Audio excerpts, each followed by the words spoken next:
Hey guys, this is P tiger and welcome back to my channel. और आज की इस वीडियो के अंदर मैं आप लोगों के साथ एक नई सीरीज को शुरू करने जा रहा हूं जो कि मार्वल की बहुत ही रीसेंट सीरीज है। तो जैसा कि आप सब जानते हैं कि मेरा चैनल इसी वजह से मशहूर है और आप सब इसको इसीलिए फॉलो कर रहे हैं क्योंकि हम मार्वल कॉमिक्स की टाइमलाइन को फॉलो कर रहे हैं जो कि एक सीरीज के तौर पे चल रही है हमारे चैनल के ऊपर। लेकिन कुछ रीसेंट टाइम्स के अंदर मार्वल की ऐसी सीरीज आई हैं जो कि बहुत ही ज़्यादा ऑसम है और उनके ऊपर मैं अपनी इस टाइमलाइन को तोड़ने पर मजबूर हो जाता हूँ और उनको कवर करता हूँ अपने चैनल के ऊपर। और जिसकी एग्जाम्पल है इनहाइलेशन, स्कर्ज, किंग इन ब्लैक और मार्वल ज़ॉम्बीज रिजरेक्शन मैंने अपने चैनल के ऊपर शेयर करा था। और इसी तरह जब पिछले वेडनेसडे को हीरोज रीबॉर्न का सबसे पहला इशू आया तो मेरे पास डीएम्स की भरमार हो गई। सब लोगों ने बोलना शुरू कर दिया कि हीरोज रीबॉर्न की स्टोरी को कवर करो, उसके अंदर कुछ कंफ्यूजन है, हमें समझ में नहीं आ रही हैं, आप अपने चैनल के ऊपर उसको नारेट करके हमें अच्छे से समझाइए। तो मैंने सोचा कि क्यों नहीं, अब मार्वल की सीरीज जो है ये एक तरह की लिमिटेड सीरीज है, मतलब इसका ओवरऑल मार्वल की जो इस वक्त टाइमलाइन चल रही है उसके ऊपर कोई खास असर नहीं पड़ने वाला है। और उसकी जो स्टोरी है जब मैं उसको शुरू करूंगा तो आपको अंदाजा हो ही जाएगा कि वो एक ऑल्टरनेट यूनिवर्स के अंदर है, वो हमारी मेन यूनिवर्स के अंदर भी नहीं है। तो इससे हमारी टाइमलाइन के ऊपर कोई फर्क नहीं पड़ने वाला है। इस सीरीज को हम सिर्फ एंजॉयमेंट के लिए और उसकी ऑसमनेस के लिए अपने चैनल पे शेयर कर रहे हैं। तो बेसिकली हीरोज रिबॉर्न जो है वो दरअसल अभी की सीरीज नहीं है। ये टाइटल हम ऑलरेडी मार्वल कॉमिक्स में 90s के टाइम पे देख चुके हैं जब वहाँ पे जो है ऑनस्लॉक सागा हुआ था और सारी की सारी मार्वल यूनिवर्स खत्म हो गई थी। तो फ्रैंकलिन रिचर्ड ने एक पॉकेट डायमेंशन बनाई थी और उसके अंदर सारे हीरोज को दोबारा से रीबॉर्न किया था। तो उस वक्त मार्वल कॉमिक्स का जो है एक टाइटल मशहूर हुआ था हीरोज रीबॉर्न करके और उसके अंदर ही सारे हीरोज हमें नजर आ रहे थे। लेकिन अब हीरोज रीबॉर्न को दोबारा से जो है जेसन एरन ने अब राइट करना शुरू करा है और इसकी तैयारी बेसिकली जो है 2018 से ही कर दी गई थी। मैं जानता था कि इस तरह का इवेंट बहुत जल्द आने वाला है जिसके अंदर हम स्क्वाड्रन सुप्रीम को देखने वाले हैं। तो अब स्क्वाड्रन सुप्रीम जो है बेसिकली ये एक ऐसी टीम है जो कि मार्वल कॉमिक्स के अंदर बनाई गई थी डीसी की जस्टिस लीग की कॉपी करने के लिए। मतलब ये इंटेंशनली कॉपी करने के लिए बनाई गई थी कि अगर जस्टिस लीग मार्वल कॉमिक्स के अंदर होती तो वो किस तरह से होती। पहले तो हमने इसकी काफ़ी इविल वर्जन्स भी देखे हैं जिसको स्क्वाड्रन सिनिस्टर के नाम से सबसे पहली बार इंट्रोड्यूस किया गया था कॉमिक्स में। और उसके जो मेंबर्स थे वो हर बार जो है एक ऑल्टरनेट यूनिवर्स से ही होते थे, वो हमारी मेन यूनिवर्स के लोग नहीं थे। लेकिन इस तरह काफ़ी बार जो है स्क्वाड्रन सिनिस्टर और स्क्वाड्रन सुप्रीम के लोगों को इंट्रोड्यूस करवाने के बाद अभी रिसेंटली जेसन एरन ने जो है दोबारा से स्क्वाड्रन सुप्रीम को एवेंजर्स के न्यू रन के अंदर इंट्रोड्यूस करवाया था, जहां हम देखते हैं कि जरा सा उनको फिल कोल्सन जो है जो कि शील्ड का एजेंट रह चुका है वो उनको जरा सा लीड कर रहा है और उसने उनको अमेरिका की जो है एक सेंशंड सुपर हीरो टीम बना दिया है। क्योंकि इस वक्त एवेंजर्स जो है वो एक एवेंजर्स माउंटेन के अंदर रह रहे हैं और वो सिर्फ अमेरिका की टीम नहीं बल्कि इस वक्त पूरी दुनिया की टीम बने हुए हैं। तो इसलिए फिल कोल्सन ने अपनी अमेरिकन टीम बनाई है जिसके अंदर उसने अपनी स्क्वाड्रन सुप्रीम को बनाया था। तो अब हम देख रहे हैं बेसिकली हमारी इस हीरोज रिबॉर्न की स्टोरी के अंदर एवेंजर्स जो है वो अचानक कहीं गायब हो गए हैं और स्क्वाड्रन सुप्रीम जो है वो इस यूनिवर्स की इस अर्थ की जो है मेन टीम बन गई है।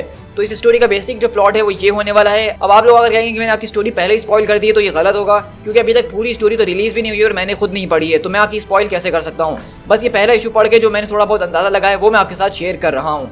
सो गाइस, हीरोज रिबॉर्न की जो मेन इश्यूज है वो 8 होने वाले हैं जिनको हम 8 एपिसोड्स के अंदर कवर करेंगे और इसके अलावा इसकी कुछ टाइन्स को भी रिलीज किया जाने वाला है। अगर वो टाइन्स बहुत ज़्यादा इंपॉर्टेंट हुई तो मैं अपने चैनल पे जरूर शेयर करूंगा उनको भी, लेकिन अगर वो टाइन्स इतनी ज़्यादा इंपॉर्टेंट ना हुई तो हम सिर्फ अपनी मेन स्टोरी यानी कि 8 इश्यूज को ही शेयर करेंगे अपने इस चैनल के ऊपर।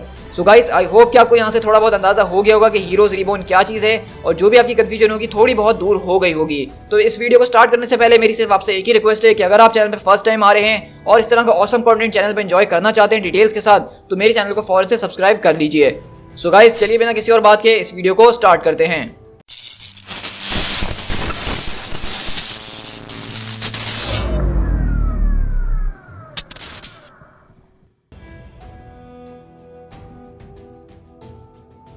तो हमारी कहानी की शुरुआत ईस्ट लॉस एंजलिस से होती है और हम देखते हैं कि यहाँ पे रॉबी रेस का कैरेक्टर जो है यानी कि जो गोस्ट राइडर है हमारी यूनिवर्स के अंदर, वो यहाँ पे अपनी साइकिल के ऊपर जा रहा होता है और कहता है कि यार मैं काफी ज्यादा लेट हो रहा हूँ, मैं हमेशा स्कूल के लिए लेट क्यों हो जाता हूँ, why Robbie's is the slowest kid in LA यार। और वहीं पे हम देखते हैं कि हमें यहाँ पे साथ में एक कॉमिक बुक नरेशन भी सुनाई जा रही है जो कि कुछ इस तरह से है। 2 हफ्ते पहले की बात है, जब भी आँख खुली तो मैंने देखा कि मैं एक ड्राई ब्लड के अंदर पूरी तरह से घिरा हुआ हूँ, वो भी लंदन की एक ईस्ट एंड के ऊपर। मुझे इस बारे में कोई आइडिया नहीं था कि वहाँ पे क्या हुआ, ना ही मेरे पास कोई मेरी मेमोरी थी कि वहाँ पे क्या हो सकता था। इवन तो लग तो ऐसा रहा था उस जगह को देख के कि मैं वहाँ पिछले कई महीनों से रह रहा हूँ। मतलब अगर चूहों का घूमना और पूरे घर को बेकार तरीके से रखना अगर तुम उसको लिविंग कहते हो तो हाँ, मैं वहाँ पे इसी तरह से कुछ रह रहा था। तो सबसे पहली चीज जो मैंने ट्राई करने की कोशिश करी वो एवेंजर्स माउंटेन के अंदर फोन करने की कोशिश करी ताकि मुझे वहाँ टेलीपोर्ट किया जाए, लेकिन मुझे वहाँ से कोई जवाब नहीं मिला। और वो इस वजह से क्योंकि एवेंजर्स माउंटेन यहाँ पे अब है ही नहीं। मैं जानता हूँ, मैंने इसको काफी देखा with my own undead eyes, लेकिन ये चीजें वियर्ड से वियर्डर होते जा रही हैं। मेरा नाम है ब्लेड और या तो मैं इस दुनिया के ऊपर एक आखिरी एवेंजर हूँ या फिर मैं एक टोटली ब्लड सकिंग नट जॉब हूँ और कुछ नहीं। और इसी तरह हम देखते हैं कि वहाँ पे जो है दरअसल ये स्टोरी हमें कोई और नहीं बल्कि ब्लेड का कैरेक्टर सुना रहा है जो कि रिसेंटली ही उसने एवेंजर्स को ज्वाइन किया था। और वो यहाँ पे रॉबी रेस के पास आते हुए पूछता है कि मैं यहाँ पे गोस्ट राइडर को ढूंढ रहा हूँ। तुम इस वक्त किसके बारे में बात कर रहे हो, मुझे कुछ समझ में नहीं आ रहा है, लेकिन तुम्हें देख के तो बिल्कुल ऐसा लग रहा है कि तुम्हारा दिमाग खराब हो चुका है। मेरे ख्याल से तुम्हें किसी ट्रीटमेंट प्रोग्राम की जरूरत है भाई। और इसी तरह ब्लेड बताता है कि 2 हफ्ते हो चुके हैं मैं इस दुनिया में उठे हुए, और जब से मैं यहाँ पे आया हूँ मैंने अभी तक एक भी एवेंजर्स का नाम नहीं सुना है। ऐसा लग रहा है कि वो यहाँ पे कभी एग्जिस्ट ही नहीं करते थे। मैं जो हूँ अभी शेडोज के अंदर छुपा हुआ हूँ और किसी के सामने नहीं आ रहा हूँ। बस मैं एक एक करके हर एक शख्स की तलाश करने की कोशिश कर रहा हूँ और इस बात को प्रूव करने में लगा हुआ हूँ कि मेरा दिमाग खराब नहीं हो गया है, लेकिन अभी तक मुझे उनमें से कोई भी नहीं मिला। ऐसा लग रहा है कि ये पूरा का पूरा प्लेनेट एक छुरी के नीचे है जिसको मुकम्मल तौर पे रीफेस्ट कर दिया है और किसी और की हड्डियों के ऊपर किसी और का गोश्त चढ़ा दिया है। मैं एक वैम्पायर हंटर हूँ और मैंने पिछले कई हफ्तों से एक वैम्पायर तक को नहीं सूंघा। मेरे ख्याल से यही सबसे खतरनाक पार्ट है जो मुझे डरा रहा है कि एक ऐसी दुनिया जहाँ पे कोई एवेंजर्स नहीं है, लेकिन फिर भी ये दुनिया हमारी दुनिया से बेहतर कैसे है। और इसी तरह हम यहाँ से शिफ्ट होते हैं कुछ दिनों के बाद वॉशिंगटन डीसी के अंदर, जहाँ हम देखते हैं कि व्हाइट हाउस के बाहर सारी की सारी सिक्योरिटी खड़ी होती है और वहाँ पे खतरनाक किस्म का विलन उनकी तरफ आ रहा होता है उनके ऊपर अटैक करने के लिए और कहता है कि soft flashy rulers of western civilization. तो आज मैं तुम लोगों के सामने इसलिए आया हूँ ताकि तुम लोगों को ये पता चल सके और तुम लोग ये लोगों को बता सको कि लेटवेरियन लिबरेशन आर्मी आई थी तुम लोगों को इन्वेड करने के लिए, और आर्मी से मेरा मतलब है कि मैं अकेला डूम। और इस तरह हम देखते हैं कि यहाँ पे डॉक्टर डूम जो है वो अमेरिका की सॉइल के ऊपर आके व्हाइट हाउस के ऊपर अटैक कर रहा है, और उस वक्त हम देख रहे हैं कि उसके हाथ में कुछ और नहीं बल्कि क्रिम्सन जैम ऑफ सेटोरैक है। और क्रिम्सन जैम ऑफ सेटोरैक वो है जिसके जरिए जगरनॉट को उसकी पावर्स मिलती हैं एक खतरनाक एंटिटी सेटोरैक के जरिए। और हम देखते हैं कि इसी तरह हमें वहाँ पे डूम बता रहा है कि क्रिम्सन जैम जो है उसको काफी टाइम से एक टेंपल के अंदर छुपा के रखा गया था, और अब बेसिकली उसने जो है उस सेटोरैक को टेंपल को ढूंढ लिया है और उसको अपना बना लिया है जिसके जरिए वो एक अनस्टॉपेबल चीज बन सकता है। और इसी तरह हम देखते हैं कि जैसे ही वो यहाँ पे सेटोरैक का जैम इस्तेमाल करता है तो अगले पल वो यहाँ पे जो है सेटोरैक के अवतार के अंदर चेंज होता है और अपने आप को नया नाम देता है जो कि है डॉक्टर जगरनॉट, जो कि डॉक्टर डूम और जगरनॉट को मिलकर बनाया गया है। और इसी तरह हम देखते हैं कि यहाँ पे डूम आता और अंधाधुन आके अटैक करना शुरू कर देता है, और यहीं से साथ में जो है हमें बता रहा होता है ब्लेड की किस तरह से इस दुनिया के अंदर चीजें बहुत ही ज्यादा बदल चुकी हैं, लेकिन कुछ चीजें वो भी यहाँ पे कांस्टेंट हैं, यानी कि सुपर विलन्स का यहाँ पे आना और इस तरह चीजों को बर्बाद करना। वैसे तो इस दुनिया के अंदर अभी कोई एवेंजर्स मौजूद नहीं है जिसको मैंने अभी तक तलाश किया हो, लेकिन इसका ये मतलब नहीं है कि इस अर्थ के ऊपर इसके माइटीस्ट हीरोज मौजूद नहीं है। वेल, इसके पास अपने ही कुछ नए हीरोज हैं। और इसी तरह हम देखते हैं कि यहाँ पे कोई और नहीं बल्कि स्क्वाड्रन सुप्रीम का सबसे ज्यादा पावरफुल आदमी यानी कि हाइपीरियन यहाँ पे आता है। और मैं आपको बताता चलूं कि हाइपीरियन जो है दरअसल मार्वल कॉमिक्स का सुपरमैन की कॉपी बनाई गई थी। इसके पास हर एक वो शक्ति जो कि सुपरमैन के पास है, और आप इसका अपीयरेंस देख के आपको समझ में आ ही गया होगा। और वहीं से वो डॉक्टर जगरनॉट को एक जोरदार पंच मारते हुए बोलता है, विक्टर क्या तुम कभी भी अपना सबक नहीं सीखोगे। और वहीं से वो बोलता है कि हाइपीरियन यू एलियन डॉग, तुम्हारी आखिरकार इतनी हिम्मत कैसे हुई कि तुमने मेरे कंट्री के लोगों को मेरे ही खिलाफ कर दिया। मैं यहाँ पे हर चीज को रिफॉर्ज कर दूंगा, मैं तुम्हारे बिलव्ड अमेरिका को बर्बाद करके रख दूंगा। तो वहीं से वो बोलता है हाइपीरियन, अगर तुम ये कह रहे हो कि मैंने तुम्हारी कंट्री को तुम्हारे खिलाफ कर दिया और इससे तुम्हारा मतलब ये है कि स्क्वाड्रन ने तुम्हारे लैटविरिया के अंदर आके फेयर इलेक्शंस करवाए और उस इलेक्शन के अंदर तुम हार गए, तो हाँ बिल्कुल ये मैंने करवाया था। तो हमें समझ में आ रही है कि यहाँ पे जो डॉक्टर डूम इतना ज्यादा गुस्से में आया हुआ वो किस वजह से आया हुआ है कि दरअसल वो लैटविरिया के अंदर अपनी पोजीशन हार चुका है और उसकी जगह वहाँ का लीडर कोई और बन गया है। और इसी तरह हम देखते हैं यहाँ पे हाइपीरियन उसका जैम जो है उसकी छाती से निकालने की कोशिश कर रहा होता है, लेकिन वहीं पे हम देखते हैं कि उसको वो बहुत जोरदार पंच मारते बोलता है कि नहीं, तुम्हारी एटॉमिक स्ट्रेंथ जो है वो आज तुम्हें नहीं बचा पाएगी। आज डूम अपने पूरे रैत के साथ यहाँ पे आया है और आज तुम बचने नहीं वाले हो। आज क्रिम्सन रेज जो है वो तुम्हें अपनी गॉड फिस्ट के अंदर दबा के रखेगा। और इसी तरह हम देखते हैं कि यहाँ पे डॉक्टर डूम उसको अपने हाथों के अंदर जकड़ लेता है, लेकिन वहीं पे हाइपीरियन अपनी जबरदस्त किस्म की शक्ति इस्तेमाल करते हुए उसकी फिस्ट को बर्बाद कर देता है। तो जगरनॉट बोलता है कि इम्पॉसिबल, तुम्हारे सुपर फ्लेक्स्ड मसल जो है वो इतने ज्यादा तेज हैं कि तुम्हारी नेक की बोन्स ने मेरे हाथ को तोड़ दिया, ये कैसे हो सकता है। तो वहीं से हाइपीरियन बोलता है कि तुम चाहे कुछ भी करने की कोशिश क्यों ना कर लो आयरन फेस्ट फैसिज्म, लेकिन तुम कभी भी मुझसे ज्यादा ताकतवर नहीं हो सकते हो। जब तक मेरी रगों के अंदर सनलाइट दौड़ रही है तुम मेरा कुछ नहीं बिगाड़ सकते हो। और अगले पल हम देखते हैं कि हाइपीरियन अपनी लेजर बीम का इस्तेमाल करते हुए उसको एक जोरदार ब्लास्ट मारता है। तो वहीं से वो बोलता है कि यहाँ पे तुम लोगों के आने का कोई मकसद नहीं है, यहाँ पे कोई सच्चाई नहीं है, कोई जस्टिस नहीं है। तुम लोग जिस चीज के लिए खड़े होते हो, जिस चीज को क्लेम करते हो, वो सिर्फ एक झूठ है और कुछ नहीं। इसी तरह देखते हैं यहाँ पे व्हाइट हाउस के ऊपर वैनम जैसी कुछ अजीबोगरीब चीजें आना शुरू हो जाती हैं। तो वहीं पे हाइपीरियन बोलता है, हाइपीरियन टू स्क्वाड्रन, हमारा पुराना दुश्मन डॉक्टर डूम जो है वो किसी तरीके से नेगेटिव जोन से भाग चुका है और अब इस वक्त जो है वो व्हाइट हाउस के ऊपर आके बहुत ज्यादा जबरदस्त तरीके से अटैक कर रहा है। तो वहीं से हम देखते हैं कि यहाँ पे स्क्वाड्रन सुप्रीम का दूसरा मेंबर आता है नाइट हॉक, और दरअसल ये डीसी कॉमिक्स के बैटमैन की कॉपी है।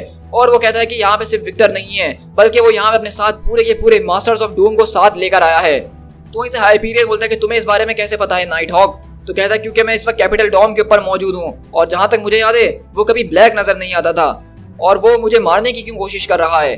और इसी तरह हम देखते हैं कि वो यहाँ पे जो है नाइट आउट उस व्हाइट हाउस की छत के ऊपर आके गिरता है, जहाँ पे हम देखते हैं कि वहाँ पे एक और विलन पहले से मौजूद है, जो कि कोई और नहीं बल्कि ब्लैक स्कल है, जो कि दरअसल हाइड्रा का रेड स्कल ही है, लेकिन इस यूनिवर्स के अंदर उसके पास वेनम सिम्बियोट मौजूद है। तो आप देख सकते हैं कि कितना ज्यादा खतरनाक लग रहा है और काफी कूल भी लग रहा है ये कॉन्सेप्ट। और इसी तरह साथ में हमें ब्लेड ये भी बता रहा है बैकग्राउंड के अंदर कि इस अर्थ के ऊपर जो 177A ब्लीकर स्ट्रीट है, जहाँ पे हमारे यूनिवर्स के अंदर डॉक्टर स्टीवन स्ट्रेंज का घर हुआ करता था, वहाँ पे डॉक्टर स्टीवन स्ट्रेंज के बारे में किसी ने सुना तक नहीं है। जेनिफर वॉल्टर्स जो कि हमारे यूनिवर्स के अंदर शी हल्क होती है, वो यहाँ पे सीधी साधी एक वकील है जो कि लॉस एंजल्स के अंदर अपने लॉ को प्रैक्टिस कर रही है और उसके पास कोई खास ग्रीन पावर्स मौजूद भी नहीं है। और वो ये भी बताता है कि उसका कजन ब्रूस बैनर जो है उसको काफी टाइम पहले ही एग्जाइल कर दिया था अर्थ से, क्योंकि उसने हल्क आउट होकर बहुत खतरनाक किस्म का रैम्पेज करा था, जिसकी वजह से और उसको हाइपीरियन ने जो है एक दूसरी डायमेंशन के अंदर प्रिजन के अंदर डाल दिया, जो कि नेगेटिव जोन के अंदर है। और उसके बाद से ब्रूस बैनर के बारे में किसी ने कुछ नहीं सुना। और इसी तरह हम यहाँ से पेंटागन के पास शिफ्ट होते हैं, जहाँ पे इनका एक और मेंबर जिसका नाम डॉक्टर स्पेक्ट्रम है, वो यहाँ से किसी और चीज को पीछा करने के लिए जा रहा होता है और कहता है कि अभी अभी एक चीज जो है मार्स से गुजर के हमारी तरफ आ रही है, यानी अर्थ की तरफ। Delta team maintain air cover for the pentagon, let the heavy hitters handle this. और वो यहाँ पे साथ में ये भी बताता है कि कैरल डानवर्ड्स वो सिर्फ एक एयरफोर्स पायलट है इस यूनिवर्स के अंदर, और उसने अभी तक कुछ ऐसा कमाल नहीं करा है, बल्कि वो तो अपने कैप्टन के रैंक तक भी नहीं पहुंच पाई अभी तक। और इसी तरह हम देखते हैं कि यहाँ पे जो है डॉक्टर स्पेक्ट्रम स्पेस की तरफ जा रहा होता है, तो कैरल डानवर्ड्स अपने जहाज के अंदर है और उनको एक तरह का बैकअप देने की कोशिश कर रही है। मतलब इस दुनिया के अंदर वो सिर्फ एक आम सी लड़की है जो कि अपनी एयरफोर्स के अंदर है। और वहीं से हम देखते हैं कि यहाँ पे डॉक्टर स्पेक्ट्रम जब स्पेस की तरफ जा रहे होते हैं, तो कुछ लोग उनको देख के आपस में बात करते हैं, oh doctor spectrum America cosmic super soldier, यानी कि इस यूनिवर्स के अंदर जो सुपर सोल्जर है वो दरअसल एक कॉस्मिक सुपर सोल्जर है, डॉक्टर स्पेक्ट्रम कैप्टन अमेरिका की जगह। लेकिन तुम जानते हो ना कि मैं कभी भी इसका इतना बड़ा फैन नहीं रहा हूँ, और तुम इसकी वजह जानते हो ना, क्योंकि सारे के सारे पावरफुल स्पेस स्टोन्स जो होते हैं वो बिजनेस के लिए बहुत ही ज्यादा बुरे होते हैं। अब अगर दूसरे हाथ पे गाइडेड मिसाइल्स की बात की जाए तो वो मुझे बहुत ही ज्यादा पसंद है। और इस तरह हम देखते हैं कि ये आदमी कोई और नहीं बल्कि इस यूनिवर्स का टोनी स्टार्क है। इस यूनिवर्स के अंदर टोनी स्टार्क के दिल में कभी वो लोहे के छर्रे गए ही नहीं, और इस वजह से वो कभी आयरन मैन बना ही नहीं। द स्पिरिट ऑफ वेंजेंस यानी कि गोस्ट राइडर और द स्टार ब्रांड जो है वो इस यूनिवर्स के अंदर मौजूद जरूर थे, लेकिन उनको जो है बहुत ज्यादा डेंजरस बताया जा रहा था, तो इसीलिए उनको भी नेगेटिव जोन के अंदर बैनिश कर दिया गया। वकांडा की जो नेशन है आज तक उसके बारे में किसी को कुछ पता ही नहीं चला है, और उसको जो है मैप से डिसमिस्ड कर दिया गया है, और उसको सिर्फ एक मिथ माना जाता है इतने सालों से। और अगर बात की जाए पावर ऑफ आयरन फिस्ट, तो वो कभी भी जो है तिब्बत की माउंटेन से बाहर निकली ही नहीं। तो इसका मकसद ये है कि जिस किसी ने भी ये करने की कोशिश करी है, यानी दुनिया से एवेंजर्स को दूर रखना चाहा है, तो उसने बाकी में हर चीज के बारे में सोचा हुआ है। लेकिन मैं इतना जरूर समझ चुका हूँ कि उनको ये सारी की सारी चीजें करने के लिए सिर्फ एक इंपॉर्टेंट चीज को करना जरूरी था, जिसकी वजह से ये सारी की सारी चीजें खुद ब खुद अफेक्ट होना शुरू हो जाती हैं।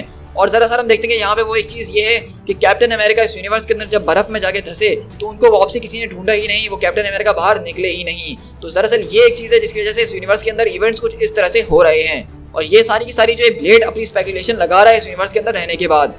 और वो यहाँ पे ये बता रहा है कि जो चीज यहाँ पे इसकी वजह से हुई है वो दरअसल स्क्वाड्रन सुप्रीम ऑफ अमेरिका है, क्योंकि यहाँ पे स्क्वाड्रन सुप्रीम मौजूद थी, तो एवेंजर्स की यहाँ पे कभी जरूरत ही नहीं हुई। यहाँ पे कोई खाली जगह ही नहीं रही जिसको फिल करने के लिए एवेंजर्स की जरूरत पड़ती। और इस तरह हम देखते हैं कि यहाँ पे स्क्वाड्रन के जो है दूसरे लोग यहाँ पे हमारे पास आते हैं, जिसमें से एक ब्लर होता है जिसकी बहुत ज्यादा तेज स्पीड है, और वो डीसी के कैरेक्टर फ्लैश के ऊपर बेस्ड किया गया है। और यहीं दूसरी तरफ हम मार्टा मैक्सिमोव देख रहे हैं इस यूनिवर्स की, और हमें ये बताया जा रहा है कि इस यूनिवर्स के अंदर जो वार्डन है वो और उसका भाई पीटरो वो दोनों एक ही बॉडी के अंदर मौजूद हैं, और इसलिए वो इस यूनिवर्स के अंदर जाने जाती है सिल्वर विच के नाम से। और वो यहाँ पे जो है एक सॉर्सरर का काम कर रही है इस यूनिवर्स के अंदर, और इस तरह वो यहाँ पे लोगों से लड़ने की कोशिश कर रहे होते हैं। और हमें ब्लेड बताता है कि मास्टर्स ऑफ डूम जो है वो इस दुनिया के कोई छोटे मोटे विलन नहीं है, बल्कि हम हमारी दुनिया के अंदर जो सबसे ज्यादा ग्रेटेस्ट और नोन विलन थे वो इस टीम का हिस्सा हैं। जैसा कि हम बात करें अगर यहाँ पे सबसे खतरनाक दुश्मन पावर प्रिंसेस का, जो कि है the final all father destroyer of ash gourd the unstoppable all Gogh.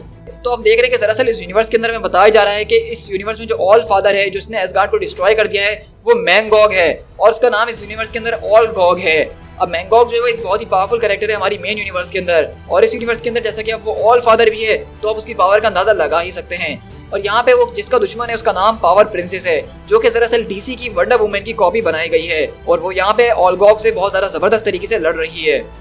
और ब्लेड हमें ये बताता है कि और जो दूसरी दुनियाएं हैं उनके अंदर सारे के सारे गॉड्स मर चुके हैं, लेकिन आखिरकार इस दुनिया को गॉड्स की जरूरत ही क्या है जब यहाँ पे ऐसे जबरदस्त किस्म के माइटी स्क्वाड्रन सुप्रीम मौजूद है। सही कहा मैंने। और इसी तरह हम देखते हैं कि यहाँ पे डॉक्टर स्पेक्ट्रम जो है वो स्पेस के अंदर आ चुके हैं, और कहते हैं कि this is spectrum at the moon, और मैं अपने सामने अपने टारगेट को देख सकता हूँ। बाय द स्टार्स, ये बहुत तेजी से मेरी तरफ आ रहा है। और हम देखते हैं कि वहां से एक जबरदस्त किस्म की एनर्जी प्रोजेक्शंस आती हैं कुछ अलग अलग कलर्स के अंदर और उसको हिट करना शुरू करती हैं। और वो कहता है कि नहीं, ये नहीं हो सकता है, मैंने तुम्हें अपनी आंखों से मरते हुए देखा था, मैंने देखा था कि तुम पत्थर के अंदर बदल गए थे एक डस्ट के अंदर। तो वहीं से उस शख्स की आवाज आती है कि मौत, तुम मेरे सामने बात कर रहे हो मौत की। ये एक ऐसी चीज है जिससे शायद तुम डरते हो, लेकिन मैं कभी भी इस नाम से नहीं डरा हूं, क्योंकि थैनोस मौत के नाम से नहीं डरता है, बल्कि थैनोस तो मौत को एम्ब्रेस करता है with all my infinity rings. और इस तरह हम देख रहे हैं कि बेसिकली इस यूनिवर्स के अंदर भी थैनोस मौजूद है और उसके पास इन्फिनिटी स्टोन्स नहीं बल्कि इस यूनिवर्स के अंदर इन्फिनिटी रिंग्स मौजूद हैं। और जब मैंने इस दुनिया को काफी टाइम तक देखा, इसके ऊपर नजर रखी, तो मुझे इस बात का अंदाजा हुआ कि जिस किसी ने भी इस दुनिया को ऐसा बनाया है उसके पीछे एक खतरनाक किस्म का लेकिन एक अच्छा मॉन्स्टर मौजूद है जो कि ये सब कुछ कर रहा है। तो इसलिए इससे मुझे इतना कोई फर्क नहीं पड़ता क्योंकि दुनिया अभी तक ठीक चल रही है। और अगर मुझे आगे कुछ करना है तो कम से कम एक गॉड को तो मुझे अपने साइड पे लाना ही होगा। और इस तरह हम कुछ दिनों के बाद शिफ्ट होते हैं नॉर्वे के अंदर, जहां हम देखते हैं कि यहाँ पे ब्लेड आज किसी और से मिलने के लिए आया हुआ है और कहता है कि मैं इस बात को इमेजिन करता हूँ कि तुम्हें शायद इस बारे में कुछ भी याद नहीं होगा, लेकिन जब मैं पहली बार एवेंजर्स बना था तो तुम मुझे इस बार के अंदर लेकर आए थे, तुम मेरे लिए ड्रिंक लेकर आए थे और हमने यहाँ बैठ के काफी बातचीत वगैरह करी थी। और तुमने मुझे अपनी स्टोरी बताई थी कि तुम्हारे फादर ने किस तरह तुम्हें पहली बार अर्थ के ऊपर बैनिश कर दिया था ताकि तुम्हें ह्यूमैनिटी सिखाई जा सके, और उसी के जरिए तुमने एक बहुत ही अच्छा लेसन सीखा था जिसकी वजह से तुम हीरो बने थे। और उसके बाद तुम्हें वो हैमर मिला जिसकी वजह से तुम अपने आप को दोबारा से एक गॉड बना सके थे। लेकिन इस पूरी की पूरी अजीबोगरीब दुनिया के अंदर जो एक प्रॉब्लम है वो मेरे ख्याल से यही है कि मेरे ख्याल से तुम्हें शायद अभी तक हैमर नहीं मिला है। क्या मैं ठीक कह रहा हूँ? और हम देखते हैं कि वो यहाँ पे दरअसल किसी और से नहीं बल्कि इस दुनिया के थॉर से मिलने के लिए आया है और उसको बता रहा है कि किस तरह से वो हमारी यूनिवर्स के अंदर एक गॉड है। लेकिन हम देख रहे हैं कि यहाँ पे थॉर एक आम सा आदमी जो कि नॉर्वे के एक बार के अंदर बैठ के सिर्फ शराब पी रहा है और कहता है कि मेरे फादर जो है वो मर चुके हैं और मैं नहीं जानता कि तुम किस हैमर की बात कर रहे हो, और ये एवेंजर्स पर्सन जिसकी तुम तलाश कर रहे हो उसके बारे में भी मैं कुछ नहीं जानता हूँ। यहाँ से चुपचाप बाहर निकल जाओ यू एनोइंग पर्सन, क्योंकि मैं यहाँ पे सिर्फ अपने एक ही अकलौते दोस्त से बात करना चाहता हूँ, उसके अलावा मैं किसी से बात नहीं करता हूँ। और हम देखते हैं कि जैसे यहाँ थॉर गुस्से में आता है तो वहाँ बादल गड़कना शुरू हो जाते हैं। तो वहीं पे ब्लेड उसके पास आके बोलता है, क्या तुमने सुनी ये भी आवाज? तुम्हारे गुस्से की जैसे ये ठंडर आ रहा है, तुम्हें जो है अब शराब पीना बंद करना पड़ेगा इससे पहले कि तुम अपने आप को एक ओब्लिवियन के अंदर ले जाओ पाल। और तुम्हें इस बात को याद करना होगा कि तुम रियली में हो कौन, तुम जो हो वो माइटी। लेकिन वहीं से हम देखते हैं थॉर को गुस्सा आता है और उसकी बात काटते हुए बोलता है कि मैंने तुमसे कहा है कि यहाँ से फौरन निकलो और जहन्नुम में जाओ और मुझे अकेला छोड़ दो, और by the bones of my father मैं तुम्हारा काम तमाम कर दूंगा। लेकिन अगले पल हम देखते हैं कि थॉर ने इस वक्त इतनी ज्यादा शराब पी हुई है कि वो यहाँ पे बात भी नहीं कर पा रहा, उसको उल्टी हो जाती है। सरकार इस पूरी की पूरी दुनिया के अंदर मैं ही ऐसा शख्स क्यों मौजूद हूँ जिसको ये सारी की सारी चीजें याद आ गई हैं कि ये दुनिया कभी कैसे हुआ करती थी। मेरे ख्याल से मुझे भी शायद इसकी तरह शराब वगैरह पीने शुरू कर देनी चाहिए ताकि मैं ये सब कुछ भूल जाऊं। लेकिन आई गेस मेरे लिए सबसे बड़ी प्रॉब्लम ये है कि मैं एक वैम्पायर हूँ और मैं चाहे कितनी भी पीने की कोशिश कर लूँ मुझे चढ़ती ही नहीं है। और इस तरह देखते हैं कि वहाँ से ब्लेड की थॉर कोई बात नहीं सुनता और वहाँ से ब्लेड खामोशी से चले जाता है। और यहीं से अगले पल हम देखते हैं कि यहाँ पे जो है डार्क हॉक वहाँ पे जबरदस्त तरीके से इस दुनिया के जो हाइड्रा के एजेंट्स उनसे लड़ने की कोशिश कर रहा होता है। लेकिन वहीं से हम देखते हैं अगले पल यहाँ पे उनकी मदद करने के लिए कोई और नहीं बल्कि ब्लेड आ जाता है। तुम यहाँ से फौरन बाहर चले जाओ ब्लेड, वापसी लंदन जाओ या फिर जहाँ कहीं भी तुम रहते हो। तो वहीं से ब्लेड बोलता है तो इसका मतलब तुम मुझे जानते हो? तो कहता है कि मैं तुम्हारे बारे में बहुत अच्छे तरीके से जानता हूँ, तुम जैसे 2% के लोगों के बारे में बहुत अच्छे तरीके से जानता हूँ। मैं वो चेहरा हूँ जो कि लोग मरने से पहले देखते हैं और जब मैं अंधेरे में उनको नजर आता हूँ तो वो पहले ही डर जाते हैं और रातों की उनकी नींद उड़ जाती है। क्या तुम्हारे पास अभी तक तुम्हारी इस तरह की कोई नाइट आई है जब तुमने ये काम किया हो? तो वहीं से ब्लेड मुस्कुराते हुए अपने ब्लेड्स बाहर निकालता है और उसके साथ वहाँ पे लड़ना शुरू करता है और कहता है कि मेरी तरफ देखो, तुम लोग जो हर चीज को बदल सकते हो, जो कुछ भी तुम्हारे इर्द गिर्द हो रहा है, लेकिन मैं तुम्हें ये बात अभी बता देता हूँ पाल कि तुम चाहे किसी भी दुनिया के अंदर क्यों ना हो, लेकिन तुम लोग अगर मेरे ऊपर हाथ डालोगे तो वो हाथ तुम्हारा खो के ही रहेगा, तुम मुझसे नहीं बच सकते हो। तो वहीं से डार्क हॉक बोलता है कि अगर आज रात के अलावा तुम कभी मेरे सामने आके ये बात करते तो मैं यही तलवार तुम्हारे सीने के अंदर खोल देता, लेकिन अब तुम जिस किसी भी नॉनसेंस की बात कर रहे हो उसके लिए मेरे पास बिल्कुल भी वक्त नहीं है, जैसा कि तुम देख सकते हो कि मैं यहाँ पे दुनिया बचाने की कोशिश कर रहा हूँ। तो वहीं से ब्लेड बोलता है वेल अगर ऐसी बात है तो लगता है कि मैं भी कुछ यही करने की कोशिश कर रहा हूँ। देखो मैं यहाँ पे इस पूरे के पूरे ग्लोब के ऊपर हर एक तरह का सुराग ढूंढने की कोशिश कर रहा हूँ जिससे मैं ये प्रूव कर सकूं कि मेरा दिमाग खराब नहीं है। मैं बस किसी की आंखों में देखना चाहता हूँ जो कि ये बात जानता हूँ जो मैं बात जानता हूँ। मैं किसी ऐसे से मिलना चाहता हूँ जो कि मुझे ये कहे कि तुम बिल्कुल ठीक कह रहे हो, ये दुनिया हमारी दुनिया नहीं है बल्कि ये एक बहुत बड़ा झूठ है। और अब जब मैं तुम्हारी आंखों के अंदर देख रहा हूँ तो मुझे वो बात नजर आ रही है कि तुम भी इस बात को समझते हो कि ये दुनिया हमारी नहीं है। और इसी तरह हम देखते हैं कि अगले पल वहां पर उनके कॉम्स के ऊपर एक मैसेज आता है कि नाइट हॉक तुम फौरन मिस्टर प्रेसिडेंट के पास जाओ, वो तुम्हें बुला रहे हैं। तो कहता है कि डैम इट, प्रेसिडेंट को कह दो, तुम उनको ये कह दो कि मैं नाइट हॉक हूँ और मैं स्क्वाड्रन सुप्रीम ऑफ अमेरिका का हूँ और मैं इस दुनिया को उतने वक्त से बचाते हुए आ रहा हूँ जब तक मुझे याद है और हम इसको शुरू से बचाते हुए आए हैं। और इसी तरह हम अगले पल देखते हैं कि यहाँ पे हाइपीरियन जो है वो डॉक्टर जगरनॉट से अभी भी लड़ने में लगा हुआ है। तो वहीं से हम देखते हैं कि मिस्टर प्रेसिडेंट के लोग बोलते हैं कि मिस्टर प्रेसिडेंट, डार्क हॉक ने आपसे कहा है। तो कहते हैं कि ओ, मैं इस बात को गैस कर ही सकता हूँ कि उसने क्या कहा होगा। मे भी तुम्हें यहाँ पे उड़ के आ जाना चाहिए ताकि तुम उसकी मदद कर सको मार्क। तो हाइपीरियन बोलता है कि यस सर, मैं बस जैसे इससे अपना काम निपटा लूं मैं फौरन आपके पास आ रहा हूँ। और हम देखते हैं कि दरअसल यहाँ पे इस दुनिया के अंदर जो मिस्टर प्रेसिडेंट है वो कोई और नहीं बल्कि फिल कोल्सन ही है, जिसकी दरअसल ये स्क्वाड्रन सुप्रीम थी। तो अब यहाँ से हमारे इस बात का अंदाजा हो रहा है कि शायद फिल कोल्सन ही है जिसने इस सारी की सारी रियलिटी को चेंज करा है और इस रियलिटी के अंदर वो खुद प्रेसिडेंट बन गया और उसने अपनी टीम को यहाँ पे इस दुनिया का एवेंजर्स बना दिया है। वहीं से उसके लोग कहते हैं कि प्रेसिडेंट कोल्सन, मेरे ख्याल से आपको अपने बंकर के अंदर चले जाना चाहिए जब तक कि डूम वाली सिचुएशन यहाँ से क्लियर नहीं होती है। लेकिन कोल्सन बोलता है, ओ जरा बस भी करो बच्चे, जरा अपनी तरफ देखो। आई मीन मुझे सच सच बताओ, ये देखिए तुम्हें क्या लगता है, क्या तुमने सोचा था कि कभी दुनिया इतनी ज्यादा खूबसूरत हो सकती है या इससे ज्यादा बेहतर हो सकती थी? क्योंकि इसी तरह हम यहाँ पे देखते हैं कि यहाँ पे अलग अलग लोग जो हैं वो अलग अलग सुपर विलन से लड़ने में लगे हुए हैं। उसी तरह नाइट हॉक जो है वो अपने आर्टिफिशियल इंटेलिजेंस से बोलता है कि night node enhance all globe surveillance, हमारा जो प्राइमरी टारगेट है इस वक्त जिसको हमें तलाश करना है वो ब्लेड है, उसके पीछे हर एक शख्स को लगा दिया जाए।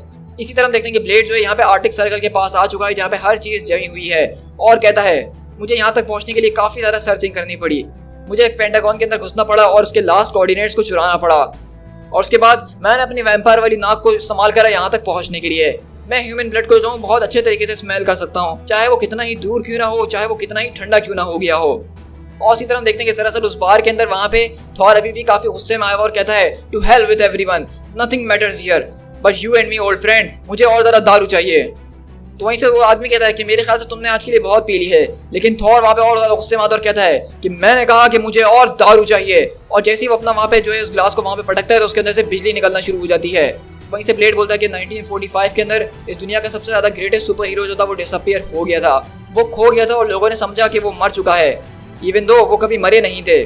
बस इस दुनिया के अंदर कोई एवेंजर्स ही नहीं है जिन्होंने उसको ढूंढने की तलाश की हो, क्योंकि आई सपोज कि अभी तक यहाँ पे कोई भी एवेंजर मौजूद नहीं है। लेकिन अभी भी मैं यहाँ पे मौजूद हूँ और मैं अपना दिमाग चलाने की कोशिश कर रहा हूँ कि किस तरह से सारे के सारे एवेंजर्स को वापसी लाने की कोशिश की जाए। और ब्लेड जो है वो इसके ऊपर इतनी आसानी से गिव अप नहीं करने वाला है, चाहे इसके लिए ये पूरी की पूरी दुनिया मेरे खिलाफ खड़ी क्यों ना हो जाए।